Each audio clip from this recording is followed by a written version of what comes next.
سلام دوستان، امیدوارم حالتون خوب باشه. تصمیم گرفتم در مورد یک سری از موضوعات کاربردی روانشناسی به صورت سری پست آماده بکنم. اول موضوعی که انتخاب کردم خطاهای شناختی هستش. اول بیاین بهتون بگم خطاهای شناختی چیه. ببینید ذهن ما همیشه همه واقعیت رو اونجوری که هست نمیبینه و تحلیل نمیکنه. در واقع انگار بعضی اوقات یک عینک کج روی ذهنمون هست که واقعیت رو به صورت کج و یا تحریف شده تحلیل میکنه و این باعث احساس اضطراب، افسردگی، احساس ناکافی بودن میشه و همچنین باعث میشه که ما روابط تیرو و تاری با دیگران داشته باشیم، چرا که حتی رفتار دیگران رو ممکنه به صورت تحریف شده تحلیل بکنه.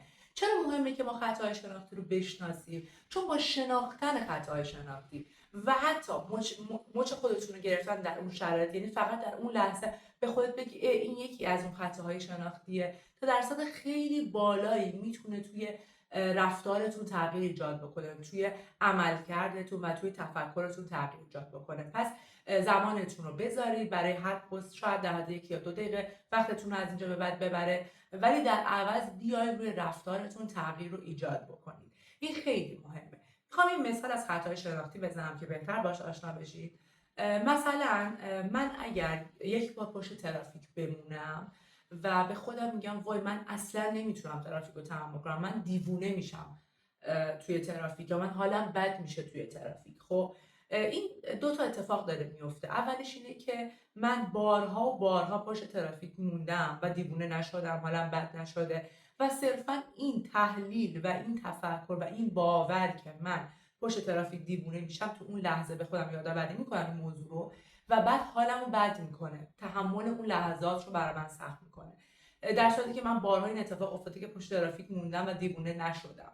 پس این همین یادآوری، این که نه تو بارها پشت ترافیک موندی و دیوونه نشدی، نه این ترافیک هم بالاخره یه ساعت دیگه تموم میشه، فاجعه‌ای رخ نداده، خیلی میتونه توی کنترل اضطراب، افسردگی، خشمگین بودن من رو کمک بکنه. یه مثال دیگه، مثلا یه آدمی از کنارم رد میشه و من سلام علیک نمیکنه، من میشناسمش، من پیش خودم میگم حتما یه کاری کردم، حتما از دست من ناراحته، حتما من براش آدم مهمی نبودم و همه این لیبل ها رو به خودم میچسبونم، در صورتی که با یادآوری که این یه خطای شناختیه و شاید مثلا اون آدمه حواسش نبوده، من رو ندیده، یا اصلا ایراد از اون آدمه است، یعنی بدونه که من کاری کرده باشم اون آدم مشکلات خلقی داره و نمیتونه رفتار ثابتی با من داشته باشه، میتونه حال من رو و نظر من رو راجع به خودم بهتر بکنه.